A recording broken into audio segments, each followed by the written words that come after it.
பொங்கல் கொண்டாட்டம் முடிவதற்குள் முதலமைச்சர் மு.க. ஸ்டாலின் பெண்களுக்கான தித்திப்பான அறிவிப்பு ஒன்றை வெளியிட உள்ளதாக அமைச்சர் ஐ. பெரியசாமி தெரிவித்துள்ளார். திண்டுக்கல்லில் திமுக சார்பில் நடைபெற்ற சமத்துவ பொங்கல் விழாவில் பங்கேற்று பேசிய அவர் இவ்வாறு கூறினார். பின்னர் செய்தியாளர்களின் கேள்விக்கு பதிலளித்த ஐ. பெரியசாமி தமிழ்நாட்டில் எப்போதுமே கூட்டணி ஆட்சி கிடையாது என விளக்கமளித்தார். கேட்கறது அவங்க உரிமை. நாங்கள் ஆட்சி அதிகாரத்தில் பங்கு கொடுக்க வேண்டும் என்பதை எப்பயுமே நம்ம இங்கே கூட்டணி ஆட்சி கிடையாது. நம்ம தனிப்பட்ட கட்சியுடைய ஆட்சி தான். அதில் எந்த சந்தேகம் இல்லை. கூட்டணி ஆட்சியெலாம் இருக்காது. அதில் முதல்வர் உறுதியாக இருக்கார். திமுக ஆட்சியில் மகளிருக்கு முன்னுரிமை கொடுக்கும் பல்வேறு திட்டங்கள் செயல்படுத்தப்பட்டு வரும் நிலையில் பொங்கலுக்கு முதலமைச்சர் வெளியிட உள்ள புதிய அறிவிப்பு குறித்து எதிர்பார்ப்பு எழுந்துள்ளது. பாமகவின் பெயரை சட்டவிரோதமாக பயன்படுத்தும் அன்புமணி மீது குற்றவியல் நடவடிக்கை எடுக்க வேண்டும் என்று இந்திய தேர்தல் ஆணையத்திற்கு பாமக நிறுவனர் ராமதாஸ் கடிதம் எழுதியுள்ளார். தற்போது அதிமுகவுடன் அன்புமணி கூட்டணி வைத்திருப்பது சட்டவிரோதம் என்று குற்றம் சாட்டியுள்ள ராமதாஸ், பாமக சார்பில் கூட்டணி பேச்சுவார்த்தை நடத்த நாட்டிலேயே தம்மை தவிர யாருக்கும் அதிகாரம் இல்லை என்றும் திட்டவட்டமாக தெரிவித்துள்ளார். கட்சியின் பெயரை சட்டவிரோதமாக பயன்படுத்தும் அன்புமணி மீது தாமும் குற்றவியல் நடவடிக்கை எடுக்க உள்ளதாக கூறியிருக்கும் அவர், அன்புமணியின் செயல்பாடுகள் பாமக அமைப்பு சட்டத்தின்படி அங்கீகரிக்கப்படவில்லை என்றும் குறிப்பிட்டுள்ளார். தேர்தல் ஆணையத்திற்கு எதிராக மோசடிகளில் ஈடுபட்டு தனது பதவிக்காலத்தை அன்புமணி நீட்டித்துக் கொண்டு உள்ளதாகவும் ராமதாஸ் குற்றம் சாட்டியுள்ளார். அன்புமணி தலைவராக நீடிப்பதற்கு எதிரான வழக்கு டெல்லி நீதிமன்றத்தில் உள்ளதை சுட்டிக்காட்டியிருக்கும் ராமதாஸ், கடந்த ஆண்டு டிசம்பர் 17ஆம் தேதி கட்சியின் தலைவராக தாம் தேர்ந்தெடுக்கப்பட்டதாக தெரியப்படுத்தியுள்ளார். பாமகவின் பெயரை அனுமதியின்றி அன்புமணி பயன்படுத்துவதாக விளம்பரம் செய்ய வேண்டும் என்றும் ராமதாஸ் கேட்டுக் கொண்டுள்ளார். தாவேக தலைவர் விஜயை வஞ்சக வலையில் வீழ்த்த பாஜக முயற்சிப்பதாக இந்திய கம்யூனிஸ்ட் கட்சியின் மூத்த தலைவர் முத்தரசன் குற்றம் சாட்டியுள்ளார். திருவள்ளூர் மாவட்டம் சோழவரம் அருகே ஞாயிறு பகுதியில் நடைபெற்ற சமத்துவ பொங்கல் விழாவில் அவர் பங்கேற்றார். பின்னர் செய்தியாளர்களை சந்தித்த முத்தரசன், அரசியல் ஆதாயத்திற்காக சிலர் சாதி மதம் பெயரால் மக்களை பிளவுபடுத்த முயற்சிப்பதாக சாடினார். சென்சார் மற்றும் சிபிஐ மூலம் விஜயை வஞ்சக வலையில் வீழ்த்த பாஜக முயற்சித்து வருவதாகவும் முத்தரசன் குற்றம் சாட்டினார். அந்த தேர்வுக்குள் எல்லா வேலையிலும் முடித்து விட்டாலும் கூட அந்த படம் வெளிவராமல் தடுத்துறவே முடியாது. காலத்தை நீடிக்க செய்வது. அதே போல கரூர் நடைபெற்ற சம்பவத்திற்காக சிபிஐ வழக்கு விசாரணை, இந்த ரெண்டையும் பயன்படுத்தி அவரை வஞ்சக வலையில் வீழ்த்தலாமா என்று பாஜக முயற்சிக்கிறது. அடிபணியாத அரசியல் கட்சிகளை பழிவாங்கும் நோக்கில் சர்வாதிகார போக்கை பாஜக அரசு கையாண்டு வருவது கண்டனத்திற்குரியது என்றும் முத்தரசன் கூறினார். தனது பெயர் புகைப்படங்களை வர்த்தக ரீதியில் பயன்படுத்த தடை விதிக்க கோரி நடிகரும் மாநிலங்களவை உறுப்பினருமான கமல்ஹாசன் சென்னை உயர்நீதிமன்றத்தில் வழக்கு தொடர்ந்துள்ளார். சென்னையைச் சேர்ந்த நீயே விடை என்ற நிறுவனம் தனது புகைப்படம், பெயர், உலகநாயகன் என்ற பட்டம், தனது பிரபல வசனம் ஆகியவற்றை தனது அனுமதியின்றி பயன்படுத்தி டி-ஷர்ட்டுகளையும் ஷர்ட்டுகளையும் விற்பனை செய்து வருவதாக கூறி கமல்ஹாசன் சென்னை உயர்நீதிமன்றத்தில் உரிமையியல் வழக்கு தாக்கல் செய்துள்ளார். நீயே விடை என்ற நிறுவனம் மட்டுமல்லாமல் வேறு எந்த நிறுவனங்களும் தனது பெயர், புகைப்படம், பட்டங்கள், வசனங்களையும் பயன்படுத்த தடை விதிக்க வேண்டும் என அந்த மனுவில் கமல்ஹாசன் கோரிக்கை விடுத்துள்ளார். இந்த வழக்கு நீதிபதி செந்தில்குமார் ராமமூர்த்தி முன் விசாரணைக்கு பட்டியலிடப்பட்டுள்ளது.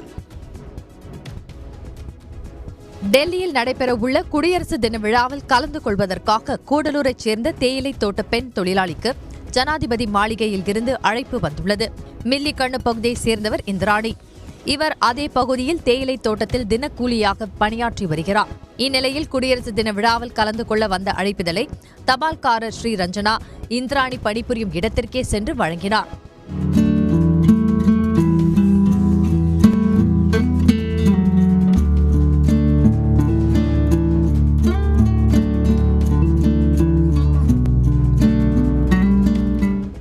அழைப்பிதழை நேரில் வழங்கிய போது தபால் துறை அதிகாரிகளும் உடன் இருந்தனர். திண்டுக்கல் மாவட்டம் ஒட்டஞ்சத்திரத்தில் நடைபெற்ற தேசிய அளவிலான ஏ கிரேட் கபடி போட்டி ஆடவர் பிரிவில் மும்பை அணி வெற்றி பெற்றது. துணை முதலமைச்சர் உதயநிதி ஸ்டாலின் பிறந்த நாளை முன்னிட்டு கடந்த 8ஆம் தேதி தொடங்கிய இப்போட்டியில் பல்வேறு மாநிலங்களைச் சேர்ந்த 600க்கும் மேற்பட்ட வீரர்கள், வீராங்கனைகள் கலந்து கொண்டனர். நேற்று நடைபெற்ற இறுதிப் போட்டியில் பங்கேற்ற அணிகளை அமைச்சர்கள் ஐ. பெரியசாமி, கே.ஆர். பெரியகருப்பன், சக்கரபாணி ஆகியோர் வாழ்த்தினர்.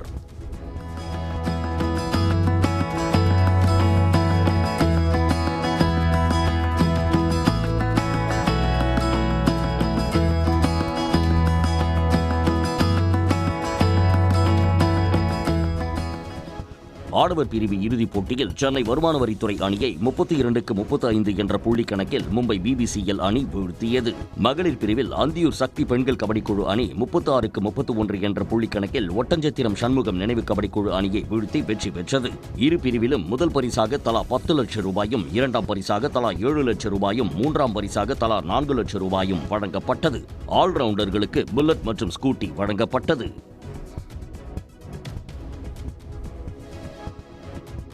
கடந்த ஆண்டை விட தற்போது ஒரு வாழைத்தாருக்கு 200 ரூபாய் வரை கூடுதல் விலை கிடைப்பதாக விவசாயிகள் மகிழ்ச்சி தெரிவித்துள்ளனர். தஞ்சை மாவட்டத்தில் காவிரி கரையோர பகுதியான திருவையாறு, திருக்காட்டுப்பள்ளி, வடுகக்குடி, வளப்பக்குடி, கண்டியூர், திருப்பூந்துருத்தி, நடுக்கடை, பூதலூர் உள்ளிட்ட பகுதிகளில் வாழை சாகுபடி அதிகம். இங்கு சாகுபடி செய்யப்படும் பூவன் வாழைத்தார்கள் தமிழகத்தின் பல்வேறு பகுதிகளுக்கும் வெளிநாடுகளுக்கும் ஏற்றுமதி செய்யப்படுகின்றன. பொங்கல் பண்டிகைக்கு இன்னும் 3 நாட்களே உள்ள நிலையில் கடந்த ஆண்டை விட வாழைத்தார் அதிகமாக அறுவடை செய்யப்படுவதாகவும் வாழைத்தார் ஒன்றுக்கு கூடுதலாக 200 ரூபாய் வரை கிடைப்பதாகவும் விவசாயிகள் மகிழ்ச்சி தெரிவித்தனர். போன வருஷத்தோட இந்த வருஷம் தாருக்கு வந்து 200 ரூபா 250 ரூபா கூட நல்ல ரேட்டு கிடச்சிருக்குதுங்க. இந்த வருஷம் இந்த தார் நல்ல விலை கிடச்சிருக்கு. ஓரளவு விலை விவசாயமும் நல்லா இருக்குது. ஆனால் வெளியூர்லேருந்து வந்து வாழை திருவையாருக்கு வந்துக்கிட்டு இருக்கு. இருந்தும் எங்கள் திருவையாறு உள்ள தாருக்கு வந்து தனி மவுசு உண்டு. பொங்கல் பண்டிகை முடியும் வரை இந்த விலை உயர்வு நீடிக்கும் பட்சத்தில் போதுமான லாபம் கிடைக்கும் என்றும் வாழை சாகுபடி விவசாயிகள் கூறியுள்ளனர். பொங்கல் பண்டிகையை முன்னிட்டு சென்னையிலிருந்து மக்கள் சொந்த ஊர்களுக்கு புறப்பட்டதால் கிளாம்பாக்கம் பேருந்து நிலையத்தில் மக்கள் கூட்டம் அதிகரித்து காணப்பட்டது. வழக்கமாக இயக்கப்படும் பேருந்துகளுடன் கூடுதலாக 1300 சிறப்பு பேருந்துகள் இயக்கப்படுகின்றன. இதனிடையே பேருந்துக்காக காத்திருக்கும் மக்களின் களைப்பை போக்கும் வகையில் பேருந்து நிலைய வளாகத்தில் பல்வேறு கலை நிகழ்ச்சிகளுக்கு ஏற்பாடு செய்யப்பட்டன. அந்த வகையில் நடத்தப்பட்ட கலை நிகழ்ச்சியில் பரதநாட்டியம், ஒயிலாட்டம், மயிலாட்டம், இசைக் கச்சேரி உள்ளிட்டவை இடம்பெற்றன. கலை நிகழ்ச்சிகளை பயணிகள் மெய்மறந்து கண்டு ரசித்தனர்.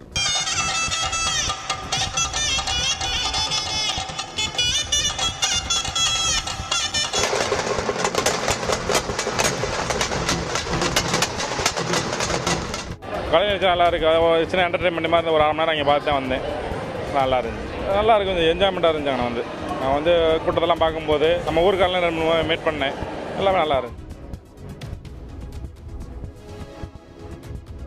ஆண்டுக்கு ஒரு முறை கறிக்கோழி வளர்ப்புக்கு கூலி உயர்வு நிர்ணயம் செய்ய வேண்டும் என்பது உள்ளிட்ட பல்வேறு கோரிக்கைகளை வலியுறுத்தி கறிக்கோழி பண்ணை விவசாயிகள் உற்பத்தி நிறுத்த போராட்டம் நடத்தி வருகின்றனர். இதில் கறிக்கோழி பண்ணை விவசாயிகளுக்கு அடிப்படை வளர்ப்பு கூலியாக கறிக்கோழிக்கு கிலோ ஒன்றுக்கு 20, பண்ணை நாட்டுக்கோழிக்கு 25, காடை வளர்ப்பிற்கு ஒரு காடைக்கு 7 ரூபாயும் வழங்க வேண்டும் என அவர்கள் கோரிக்கை வைத்துள்ளனர். தமிழ்நாடு அரசு கறிக்கோழி பண்ணைகளுக்கு கட்டணமில்லா மின்சாரம் வழங்கவும் அவர்கள் வலியுறுத்தி வருகின்றனர். நிறுவனங்கள் குஞ்சு கொடுத்துருவாங்க, தீவனத்தை கொடுத்துருவாங்க, அதுக்கு மருந்து கொடுத்துருவாங்க. மற்றபடி இப்போ கீழே வர்ற மஞ்சி விரிக்கணும், பேப்பர் வாங்கி போடணும், கரண்ட் சார்ஜுக்கு நாம தான் கட்டணும், பண்ணையினுடைய பராமரிப்பு செலவு கட்டணும், தண்ணி விலைக்கு வாங்கணும். இதில் எல்லாமே வாங்கிட்டு பாகர் போடணும். எல்லாமே பண்ணும்போது என்ன ஆகுதுன்னா எங்களுக்கு உற்பத்தி செலவு வந்து அங்கே நாங்கள் உற்பத்தி பண்ணி கொடுக்கல, எங்களுக்கு ஜாஸ்தியாக போயிடுது. ஜாஸ்தியாக போகும்போது 6 ரூபாய் 50 பைசா இந்த காலகட்டத்தில் எவ்வளவு இதிலும் பொருந்தாது. மேலும் போராட்டத்தில் ஈடுபட வேண்டாம் என பண்ணை விவசாயிகளை விவசாயிகள் சங்கத்தினர் சிலர் மிரட்டுவதாகவும் அவர்கள் குற்றம் சாட்டியுள்ளனர். சென்னையில் சாலையில் கிடந்த 45 சவரன் தங்க நகையை நேர்மையாக காவல் நிலையத்தில் ஒப்படைத்த தூய்மை பணியாளருக்கு பாராட்டுகள் குவிகிறது. தியாகராய நகர் முப்பாத்தம்மன் கோயில் வீதியில் பத்மா என்பவர் தூய்மை பணியில் ஈடுபட்டிருந்த போது பொருள் பிளாஸ்டிக் கவரில் சுற்றி வைக்கப்பட்டிருப்பதை கண்டுள்ளார். பிரித்து பார்த்தபோது அதில் தங்க நகைகள் இருந்துள்ளன. இதனையடுத்து அவர் நேர்மையாக அந்த நகைகளை பாண்டிபஜார் காவல் நிலையத்தில் ஒப்படைத்துள்ளார். போலீசார் நகைகளை சோதனை செய்தபோது சுமார் 45 லட்சம் ரூபாய் மதிப்பிலான 45 சவரன் நகைகள் இருந்துள்ளது தெரிய வந்தது. இதனையடுத்து தூய்மை பணியாளர் பத்மாவை காவல் உயர் அதிகாரிகள் வெகுவாக பாராட்டினர். நாங்கள் டூல்ஸ் எல்லாம் வைக்கிற இடத்துக்கு வந்தேன். அங்கே ஒரு கவர் இருந்தது, குப்பை கவர். அங்காட்டி நெச்சு எடுத்துகிட்டு வந்து நான் பின்னில் போடலான்னு வந்தேன். வரும்போது பிரித்து பார்த்தா அது நகையாக இருந்தது. ஆஃபீஸுக்கு போய் கொடுத்துட்டு எங்கள் அதிகாரிகளெல்லாம் வர சொல்லி நேராக ஸ்டேஷனுக்கு போய் கொடுத்துட்டோம் சார். நகைகளை தவறவிட்ட தங்க நகை வியாபாரி ரமேஷ் என்பவரிடம் 45 சவரன் நகைகளை போலீசார் ஒப்படைத்தனர். ஆட்டோ ஓட்டுநரான பத்மாவின் கணவர் சுப்பிரமணி கடந்த 2022ஆம் ஆண்டு கீழே கிடந்த 1 லட்சம் ரூபாய் பணத்தை எடுத்து காவல் நிலையத்தில் ஒப்படைத்தது குறிப்பிடத்தக்கது. திரைப்பட தணிக்கை வாரியத்தின் விளம்பர தூதரே தாம்தான் என நடிகர் ஜீவா கிண்டலாக தெரிவித்துள்ளார். நிதிஷ் சகாதேவ் இயக்கத்தில் நடிகர்கள் ஜீவா, தம்பி ராமையா உள்ளிட்டோர் நடிப்பில் உருவாகியுள்ள தலைவர் தம்பி தலைமையில் திரைப்படத்தின் ட்ரெய்லர் வெளியீட்டு விழா சென்னை சாலிகிராமத்தில் நடைபெற்றது. இந்த நிகழ்வில் பங்கேற்ற பின்பு செய்தியாளர்களை சந்தித்த நடிகர் ஜீவா, திரைப்பட தணிக்கை வாரியம் ஜிப்சி படத்தில் 48 காட்சிகளை நீக்க அறிவுறுத்தியதாக தெரிவித்தார். டைலாக் வந்து கிளியர் நான் தானே சென்சாரோட பிராண்ட் அம்பாசிடர்னே. ஜிப்சின்னு ஒரு படம் நடிச்சேனே, ஜிப்சியில் 48 கட்டுனேன். லாஸ்ட்டாக எனக்கு தானே ஃபஸ்ட்டு செஞ்சாங்க. என்னண்ணா இப்படி கேட்டீங்க? 48 கட்டினேன். படம் பிளாக் அண்ட் ஒயிட்லலாம் ஓடிச்சுனே. ஸோ அப்போ கரெக்டாக சென்சார் முடிஞ்சு கஷ்டம். அதெல்லாம் தாண்டி உள்ளே வரோம் கொரோனா வைரஸ். 2 சீயும் எங்களுக்கு ரொம்ப கஷ்டமாக இருக்குதுண்ணே. உதய்பூர் லீலா பேலஸ் சொகுசு விடுதி வாடிக்கையாளரின் தனி உரிமையை மீறியதாக கூறி பாதிக்கப்பட்டவருக்கு 10 லட்சம் ரூபாய் இழப்பீடு வழங்க சென்னை நுகர்வோர் நீதிமன்றம் உத்தரவிட்டுள்ளது. சென்னையை சேர்ந்த தம்பதியினர் ஹோட்டலில் 55,000 ரூபாய் கட்டணம் செலுத்தி சொகுசு அறையில் தங்கியுள்ளனர். இருவரும் அறைக்குள் இருந்தபோது ஹோட்டல் ஊழியர் அனுமதி இல்லாமல் மாற்று சாவியை கொண்டு கதவை திறந்து உள்ளே வந்ததாக கூறப்படுகிறது. இதனால் மன உளைச்சலுக்கு ஆளான தம்பதியினர் நுகர்வோர் நீதிமன்றத்தில் வழக்கு தொடர்ந்தனர். இந்த வழக்கை விசாரித்த நீதிமன்றம் சொகுசு விடுதியில் சேவை குறைபாடு மற்றும் தனியுரிமை மீறப்பட்டதை உறுதி செய்தது. இதைத் தொடர்ந்து இழப்பீடாக 10 லட்சம் ரூபாயும், அரை கட்டணமான 55,000 ரூபாய் மற்றும் வழக்கு செலவுக்காக 10,000 ரூபாயையும் வழங்க உத்தரவிட்டது. ஹரியானா மாநிலம் ஃபரீதாபாத் பகுதியில் உள்ள அல் ஃபலாஹ் பல்கலைக்கழகத்தின் மீது பண மோசடி தடுப்புச் சட்டத்தின் கீழ் அமலாக்கத்துறை நடவடிக்கை எடுக்க உள்ளதாக தகவல் வெளியாகியுள்ளது. டெல்லி செங்கோட்டை அருகே நிகழ்ந்த கார் குண்டுவெடிப்புக்கு தொடர்புடையவர்கள் ஃபலாஹ் பல்கலைக்கழகத்தில் பணியாற்றி வந்தது கண்டறியப்பட்டதை தொடர்ந்து அந்த பல்கலைக்கழகம் புலனாய்வு அமைப்புகளின் கண்காணிப்புக்குள் வந்தது. இந்த நிலையில் பல்கலைக்கழக கட்டடம் கட்டுவதற்கு பயன்படுத்தப்பட்ட நிதி குற்றச்செயல்களில் இருந்து வந்ததா என்பது தொடர்பாக அமலாக்கத்துறை விசாரித்து வருகிறது. இந்த பல்கலைக்கழகத்துடன் தொடர்புள்ள கல்வி நிறுவனங்களில் பண மோசடி நடைபெற்றதாக அல் ஃபலாஹ் பல்கலைக்கழகத்தின் சேர்மன் ஜவாத் அகமது சித்திக் கைது செய்யப்பட்டிருந்தார். இந்த நிலையில் அல் ஃபலாஹ் பல்கலைக்கழகத்தை பண மோசடி தடுப்புச் சட்டத்தின் கீழ் அமலாக்கத்துறை நடவடிக்கை எடுக்க உள்ளதாக கூறப்படுகிறது. நியூசிலாந்து அணிக்கு எதிரான முதல் ஒருநாள் போட்டியில் இந்திய அணி 4 விக்கெட்டுகள் வித்தியாசத்தில் வெற்றி பெற்றது. குஜராத் வதோதரா மைதானத்தில் நடைபெற்ற போட்டியில் டாஸ் வென்ற இந்திய அணி பந்து வீச்சை தேர்வு செய்தது. முதலில் பேட்டிங் செய்த நியூசிலாந்து அணியின் தொடக்க வீரர்களான கான்வே மற்றும் ஹென்றி இணை நிலையாக விளையாடி அணிக்கு நல்ல தொடக்கத்தை கொடுத்தது. அதிகபட்சமாக டேரில் மிட்சல் 84 ரன்களை எடுத்தார். 90 ஓவர்கள் முடிவில் நியூசிலாந்து அணி 8 விக்கெட்டுகளை இழந்து 300 ரன்களை எடுத்தது. இந்தியா தரப்பில் அஷித் ராணா, முகமது சிராஜ் மற்றும் பிரசித் கிருஷ்ணா ஆகியோர் தலா 2 விக்கெட்டுகளை கைப்பற்றினர். 301 ரன்களை இலக்காக கொண்டு களமிறங்கிய இந்திய அணி 49 ஓவர்களில் 6 விக்கெட் இழப்பிற்கு இலக்கை எட்டி வெற்றி பெற்றது. இந்தியா சார்பில் அதிகபட்சமாக விராட் கோலி 93 ரன்களையும் கில் 56 ரன்களையும் எடுத்து அசத்தினர். நியூசிலாந்து அணிக்கு எதிரான முதல் ஒருநாள் போட்டியில் 93 ரன்களை எடுத்ததன் மூலம் சர்வதேச கிரிக்கெட்டில் அதிவேகமாக 28,000 ரன்களை கடந்த 3வது வீரர் என்ற சாதனையை விராட் கோலி படைத்துள்ளார். இந்திய அணியின் முன்னாள் வீரர் சச்சின் டெண்டுல்கர் 644 இன்னிங்ஸில் 28,000 ரன்களை கடந்த நிலையில் கோலி 624 இன்னிங்ஸ்களிலேயே 28,000 ரன்களை கடந்துள்ளார். இதன் மூலம் அதிவேகமாக 28,000 ரன்களை கடந்த வீரர் என்ற சச்சினின் சாதனையை கோலி முறியடித்தார். அதேபோல் சர்வதேச கிரிக்கெட்டில் அதிக ரன்களை குவித்த 2வது வீரர் என்ற சங்ககாராவின் சாதனையை விராட் கோலி முறியடித்துள்ளார். சர்வதேச கிரிக்கெட்டில் இலங்கை முன்னாள் வீரர் சங்ககாரா 28,016 ரன்கள் குவித்துள்ள நிலையில் கோலி 28,017 ரன்களை எடுத்து 2வது இடத்திற்கு முன்னேறினார். ஒரு ஓவரில் 32 ரன்களை விட்டுக் கொடுத்து WPL வரலாறில் ஒரு ஓவரில் அதிக ரன்களை விட்டுக் கொடுத்த பந்து வீச்சாளர் என்ற மோசமான சாதனையை டெல்லி வீராங்கனை ஸ்னேஹ் ராணா படைத்துள்ளார். நேற்றைய போட்டியில் குஜராத் மற்றும் டெல்லி அணிகள் மோதின. 5வது ஓவரில் டெல்லி அணியின் பந்து வீச்சாளர் ஸ்னேஹ் ராணாவை எதிர்கொண்ட சோபி டிவைன் 2 பவுண்டரிகள் மற்றும் 4 சிக்சர்களை விளாசி 32 ரன்களை எடுத்தார். இதற்கு முன்னதாக பெங்களூரு அணிக்கு எதிரான போட்டியில் உத்தரப்பிரதேச அணியின் பந்து வீச்சாளர் தீப்தி சர்மா ஒரு ஓவரில் 28 ரன்களை விட்டுக் கொடுத்ததே WPL வரலாறில் ஒரு ஓவரில் விட்டுக் கொடுக்கப்பட்ட அதிக ரன்களாக இருந்தது குறிப்பிடத்தக்கது. மேடை நடன கலைஞர்களுக்கு தனி நலவாரியம் அமைத்து வாழ்வாதாரத்திற்கு உதவ வேண்டும் என்று தென்னிந்திய திரைப்பட மேடை கலைஞர்கள் சங்கம் வேண்டுகோள் விடுத்துள்ளது. இந்த சங்கத்தின் மாநில மாநாடு நாமக்கல் மாவட்டம் பள்ளிப்பாளையத்தில் நடைபெற்றது. சங்கத்தின் பொதுச் செயலாளர் தர்மலிங்கம் தலைமையில் நடைபெற்ற இந்த மாநாட்டில் எம்ஜிஆர், பாக்யராஜு, வடிவேலு போன்ற திரைக்கலைஞர்கள் வேடமணிந்து கலைஞர்கள் பங்கேற்றனர்.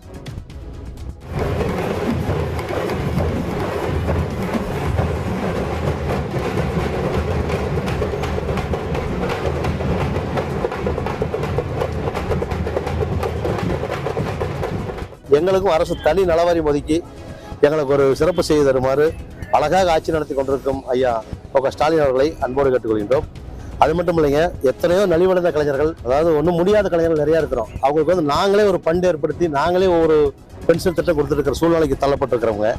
அதனால் எங்களுக்கு அரசு பார்த்து எங்களையும் ஒரு சராசரி கலைஞர்கள் தான் அப்படிங்கிறதுக்கு எங்களுக்கு ஒரு அடையாளத்தை கொடுக்குமாறு மிக தாழ்மையோடு ஐயா முதலமைச்சர் ஐயா அவர்களை பணிவன்போடு கேட்டுக்கிறோம். சட்டப்பேரவை தேர்தலில் திருவண்ணாமலை மாவட்டம் போலூர் தொகுதியில் இந்த ஆண்டும் பாஜக வேட்பாளர் ஏழுமலைதான் போட்டியிடுவார் என பாஜக நிர்வாகி பேசியது அதிமுகவினரை அதிர்ச்சியடைய வைத்தது. திருவண்ணாமலை வடக்கு மாவட்ட பாஜக சார்பில் தேவிகாபுரம் பகுதியில் 2000 குடும்பங்களுக்கு பொங்கல் பரிசுகள் வழங்கும் விழா நடைபெற்றது. இந்த விழாவில் பேசிய மாநில துணைத் தலைவர் டால்பின் ஸ்ரீதரன் போலூர் தொகுதியில் மீண்டும் பாஜக வேட்பாளர் ஏழுமலையே போட்டியிடுவார் என்று தெரிவித்தார். ரொம்ப வருஷமாக போலூர்னு சொன்னா ஏழுமலை தான், ஏழுமலை சொன்னா போலூர்னு சொல்ற அளவுல ஒரு மிக குறைந்த அளவுல வித்தியாசத்துல போன தடவை வெற்றி வாய்ப்பை இழந்த வருங்கால போலூர் சட்டமன்றத்தினுடைய நம்ம அன்பு சகோதரர் ஏழுமலை அவர்களே. அதிமுகவுக்கும் பாஜகவுக்கும் இடையே தொகுதி உடன்பாடு எட்டப்படாத நிலையில் முன்கூட்டியே பாஜக வேட்பாளர் ஒருவரை அந்த கட்சியின் துணைத் தலைவரே மேடையில் அறிவித்தது அதிமுகவினரை அதிர்ச்சியடைய வைத்துள்ளது. இதற்கிடையே நிகழ்ச்சிக்கு பின்னர் பொட்டல உணவுகளை பாஜக நிர்வாகிகள் மக்கள் கூட்டத்திற்குள் வீசி எறிந்ததால் திடீர் கூட்ட நெரிசல் ஏற்பட்டது. ஓசூர் அடுத்த தேன்கனிக்கோட்டையில் பொது சுகாதாரத்துறை சார்பில் நடைபெற்ற சமுதாய வளைகாப்பு நிகழ்ச்சியில் மலை கிராமங்களைச் சேர்ந்த நூற்றுக்கணக்கான கர்ப்பிணிகள் பங்கேற்றனர். கர்ப்பிணிகளுக்கு மஞ்சள், சந்தனம், குங்குமம் இட்டு வளையல்கள் போடப்பட்டு அனைவருக்கும் தேவையான இலவச சீர்வரிசைகள் வழங்கப்பட்டது. இந்த நிகழ்ச்சியில் பங்கேற்ற தளி சட்டமன்ற உறுப்பினர் ராமச்சந்திரன் கர்ப்பிணி பெண்களுக்கு சீர்வரிசைகளை வழங்கி வாழ்த்து தெரிவித்தார். அதுபோல் மக்கள் நல்வாழ்வுத்துறை சார்பில் ஆரோக்கியமான உணவு பழக்கம், மருத்துவ பரிசோதனைகள் தொடர்பாக அறிவுறுத்தப்பட்டது. இங்கே வந்து சமத்துவ வளைகாப்பு விழா நடத்தியிருக்காரு. நான் வந்து ஒரு இஸ்லாமிய பெண்ணு. எனக்கு என்ன மாதிரி எல்லா மதம் சார்ந்த எல்லாருமே தாய்மார்கள் வந்து வந்திருக்காங்க. இங்கே எல்லாருக்கும் சந்தோஷம். இங்கே வந்து இது சீர்வரிசை தட்டுங்க எல்லாருக்கும், எல்லா தாய்மார்களுக்கும் கொடுத்துருக்காங்க.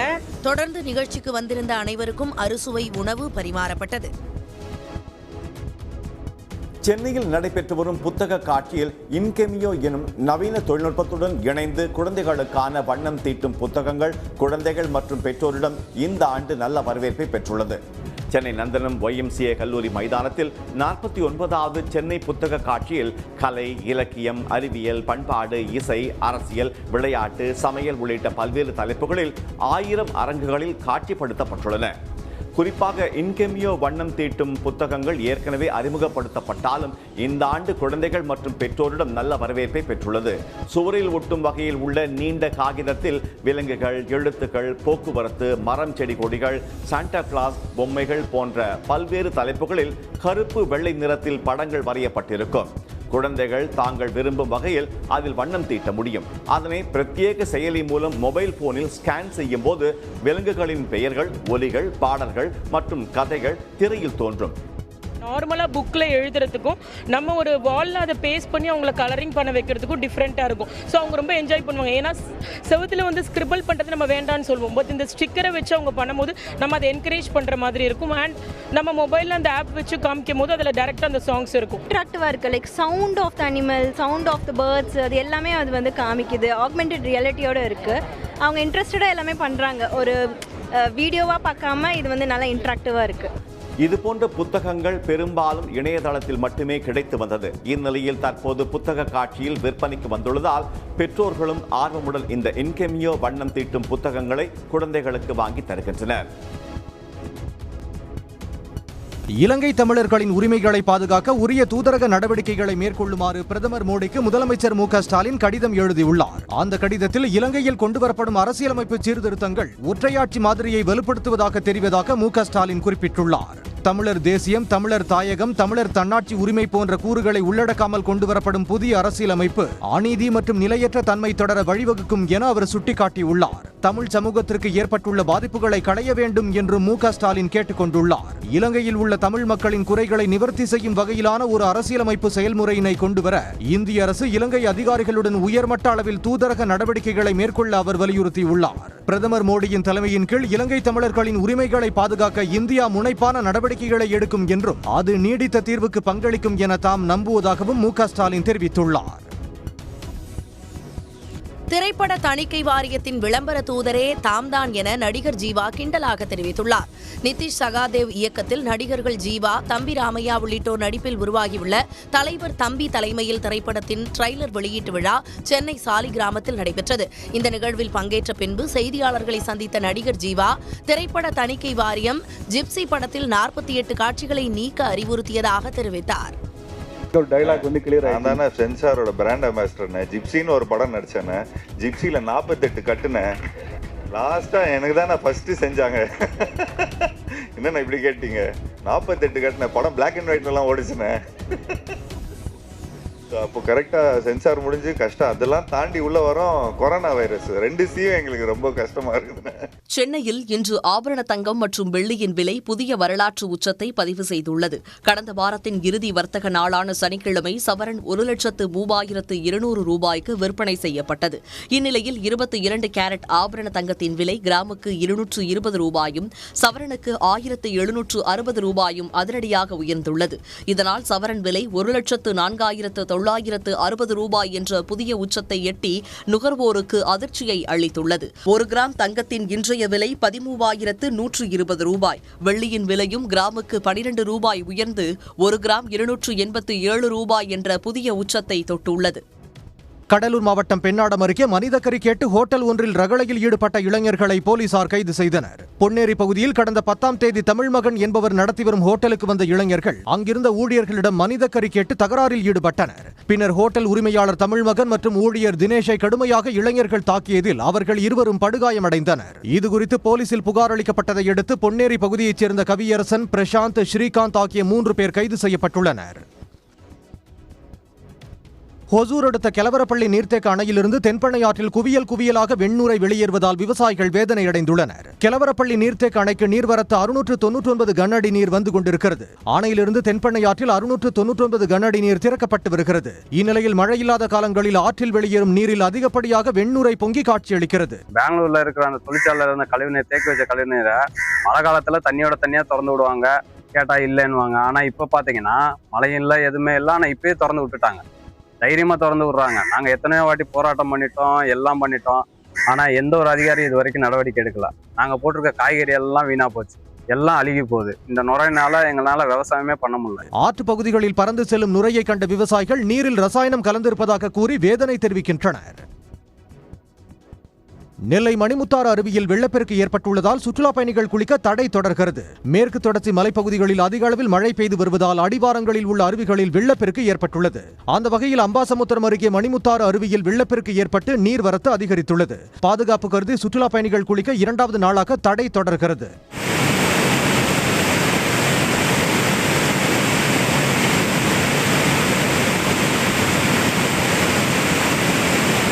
அருவியை பார்வையிட மட்டுமே வனத்துறை அனுமதி வழங்கியுள்ள நிலையில் மறு அறிவிப்பு வரும் வரை அருவியில் குளிக்க தடை தொடரும் என தெரிவித்துள்ளது. சபரிமலை ஐயப்பன் கோயிலில் வரும் 14ஆம் தேதி நடைபெறும் மகரவிளக்கு பூஜையை முன்னிட்டு ஐயப்பனுக்கு அணிவிக்கப்படும் திருவாபரணங்கள் அடங்கிய பெட்டிகள் பந்தளத்திலிருந்து புறப்பட்டன. சிறப்பு பூஜைகள் செய்து அலங்கரிக்கப்பட்ட பெட்டியில் ஐயப்பனுக்கு அணிவிக்கப்படும் பழங்கால நகைகள் எடுத்துச் செல்லப்படுகின்றன. ஆபரண பெட்டிகளை தனிச்சுமையாக 80 கிலோமீட்டர் எடுத்துச் செல்பவர்கள் பந்தளராஜ குடும்பத்தினரிடம் வாழ்த்து பெற்றனர். திருமுகம் இருக்கும், அப்புறம் பிரபா பின்னாடி இருக்கிற அந்த இது இருக்கும், பின்ன வாள் 2 ஒன்று சுரிகா வாள் 2 இருக்கும், அப்புறம் 2 யானை இருக்கும், 2 ஸ்திரீ ரூபங்கள் இருக்குது. அது ஆக்சுவலி வந்துட்டு சாஸ்தாவோட சபரிமலையில் இருக்கிற சாஸ்தா, அதாவது பூர்ணா புஷ்கலாம் 2 ஸ்திரீ ரூபம் இருக்கும். அப்புறம் வந்துட்டு சங்கு, வலம்பிரி சங்கு இருக்கும், நவரத்ன மோதிரம் இருக்கும். திரு ஆபரண பெட்டிகள் பக்தர்கள் பார்வைக்காக வரும் 20ஆம் தேதி வரை சபரிமலை சன்னிதானத்திலும் 22ஆம் தேதி பெண்கள் பார்வையிடும் வகையில் பெருநாடு பகுதியிலும் வைக்கப்படும். சங்க காலத்திலேயே தமிழர்கள் சாயப்பட்டறையை பயன்படுத்தியதற்கான எச்சங்கள் கீழடியில் கண்டுபிடிக்கப்பட்டுள்ளது. தமிழர் நாகரிகத்தின் தொன்மையையும் பெருமையையும் உலகத்திற்கு உணர்த்திய கீழடி ஆய்வில் 5760க்கும் மேற்பட்ட அரிய வகை பொருட்கள் கிடைத்தன. அகழாய்வில் ஏற்கனவே தொட்டி போன்ற அமைப்பு கண்டறியப்பட்ட நிலையில் கீழடியில் சாயப்பட்டறைகள் இருந்திருக்கக்கூடும் என்ற கருத்திற்கு இந்த தொட்டி வலு சேர்த்திருந்தது. இந்நிலையில் தமிழர்கள் சாயப்பட்டறையை பயன்படுத்தியதற்கான எச்சங்கள் கண்டுபிடிக்கப்பட்டுள்ளதாக மதுரை காமராஜர் பல்கலைக்கழக பேராசிரியர்கள் தெரிவித்துள்ளனர். 2000 ஆண்டுகளுக்கு முன்பு கீழடியில் சாயப்பட்டறை பயன்படுத்தியதற்கான 14 வகையான எச்சங்கள் கிடைத்துள்ளதாகவும் அவர்கள் கூறியுள்ளனர். இந்த எச்சங்கள் எகிப்து சாயப்பட்டறை சாயங்களுடன் ஒத்துப்போவதாகவும் மொஹஞ்சதாரோ மற்றும் சிந்துவெளி தளங்களில் இருந்து பருத்தி துணிகளில் இருந்த சாயங்கள் இருப்பதாகவும் பேராசிரியர்கள் தெரிவித்துள்ளனர்.